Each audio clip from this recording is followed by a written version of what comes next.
திரு G K. Nagaraj, பேட்டியாக பேசும்போது தர்மேந்திர பிரதான் பேசியதற்கும் கடிதமாக கொடுப்பதற்கும் நிறைய முரண்கள் இருக்கு அப்படின்றத குறிப்பிடுறார் திரு பிரியன். உங்க பதில். அனைவருக்கும் வணக்கம்.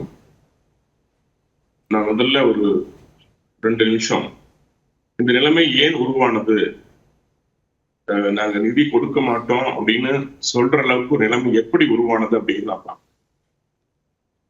ஒரு தனி தமிழ்நாடு அப்படிங்கிற மாதிரியான ஒரு ஆங்கிள் ராசா பேசினார். தொடர்ச்சியாக இவர்கள் எந்த மத்திய அரசினுடைய திட்டங்களையும் மசோதாக்களையும் உச்ச நீதிமன்ற தீர்ப்பை கூட ஏற்றுக்கவில்லை.